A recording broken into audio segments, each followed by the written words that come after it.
mulai materi pada hari ini. Ada yang sudah tahu Bapak akan mengajar materi tentang apa?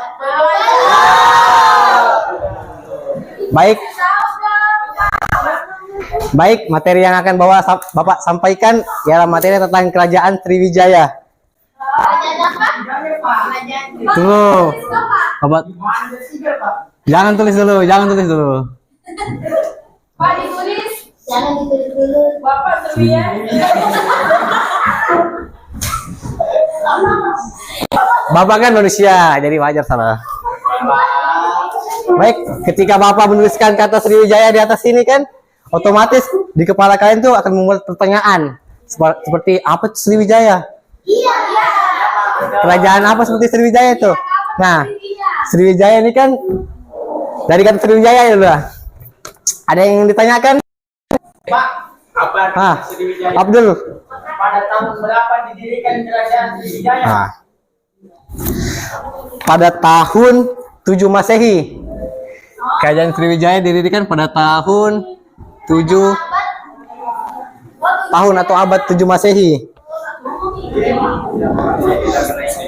7 Masehi ini bukan karangan atau buatan ya.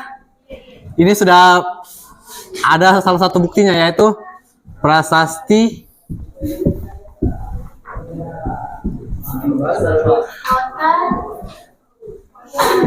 Kota Kapur.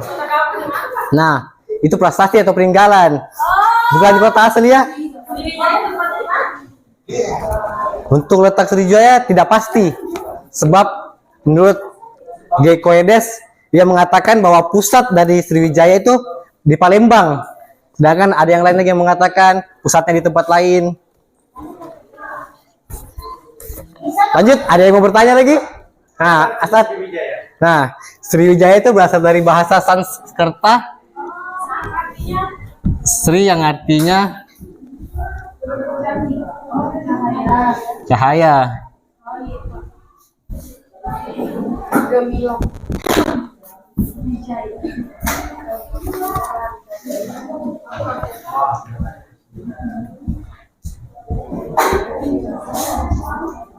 Nah, kemenangan. Berarti Sriwijaya?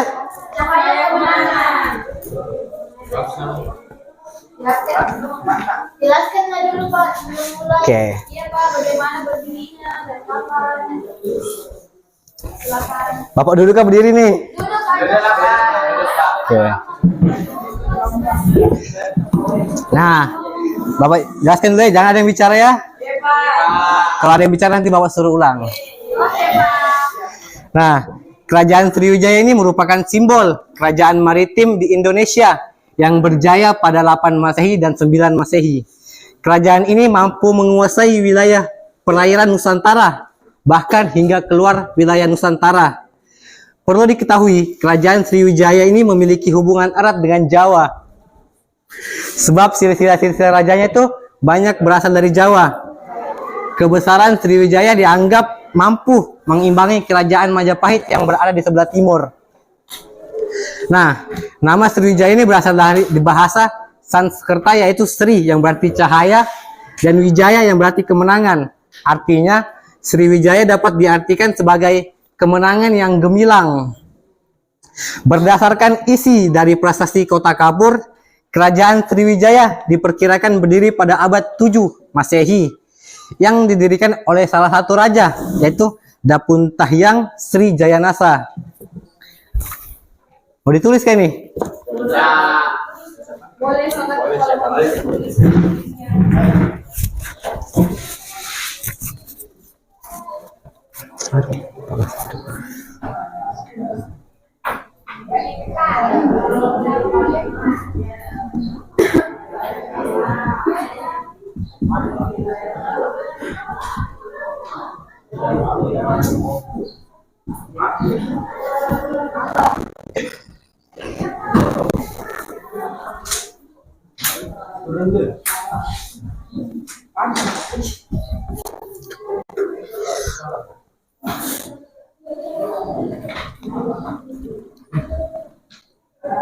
Sri.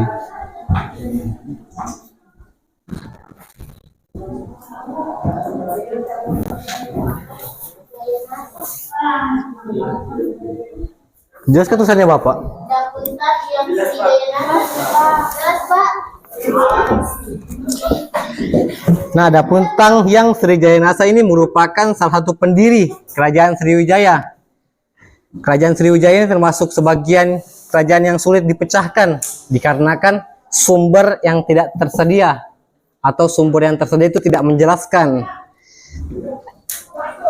Pada prasasti Kedukan Bukit dan prasasti Talang Tuo. Nah, prasasti ini peninggalan Kerajaan Sriwijaya ya, yang dibuat pada masa pemerintahan Kerajaan Sriwijaya. Pada prasasti Kedukan Bukit atau prasasti Talang Tuo menjelaskan bahwa Dapunta Hyang adalah raja pertama dari Kerajaan Sriwijaya. Pada prasasti Kedukan Bukit menjelaskan bahwa Dapunta Hyang melakukan perjalanan dengan 20.000 tentara. Wah, banyak ya 20.000 tentara. Kalau di Sebatik adakah 20.000 tentara? Ada. Jangan itu. Adakah? Ada dong.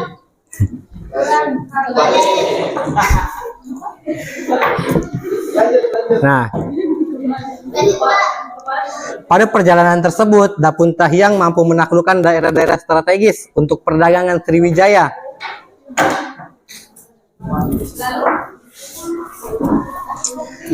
Lanjut, prasasti Kota Kapur dari Pulau Bangka menjelaskan bahwa Sriwijaya diperkirakan telah menguasai Sumatera bagian selatan, Bangka, Belitung, hingga Lampung.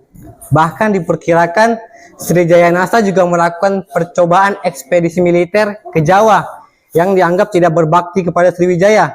Nah, percobaan ekspedisi militer ke Jawa ini ialah untuk menaklukkan salah satu jalur perdagangan, yaitu Kerajaan Tarumanegara, sehingga Kerajaan Tarumanegara ini takluk oleh Kerajaan Sriwijaya. Bapak lanjut. Letak Kerajaan Sriwijaya. Untuk letak Kerajaan Sriwijaya ini, menurut G. Koedes pada tahun 1918 berpendapat bahwa wilayah Kerajaan Sriwijaya ini berpusat di Palembang. Berpusat di Palembang. Adapun raja-raja Kerajaan Sriwijaya ini ada Sri Indrawarman, Raja Darnindra, Raja Samaran Tungga, Rakai Pikatan, Bala Putra Dewa, Sri Udaya Diatawarman, Sri Culamainan Warman. Bapak udah bisa baca ini, ha. Aduh, Bapak, tua sudah. Sri Marawijaya Tungwarman, Sri Sangram Wijaya Tungwarman. Nah, masa kejayaan saya tadi pas awal-awal Bapak menjelaskan tentang jayanya masa Kerajaan Sriwijaya itu pada abad 8 kan? Nah, inilah.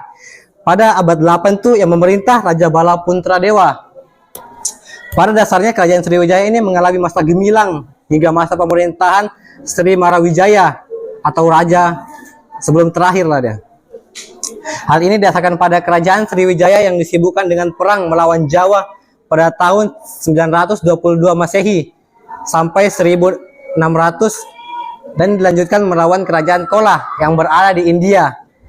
Pada tahun 1017 hingga 1025 Masehi, Raja Sri Sangramawijaya berhasil ditawan. Pada masa kejayaan Bala Putra Dewa, wilayah Sriwijaya mampu menguasai jalur perdagangan laut Selat Malaka. Selain itu, wilayah kekuasaannya mampu diperluas hingga Jawa Barat, Kalimantan Barat, Bangka Belitung, Malaysia, Singapura, dan Thailand Selatan. Guna mengamankan wilayah laut, Sriwijaya ini pun membangun armada laut yang kuat, tangguh, sehingga para pedagang yang datang ke Sriwijaya ini merasa aman. Tidak ada perampokan,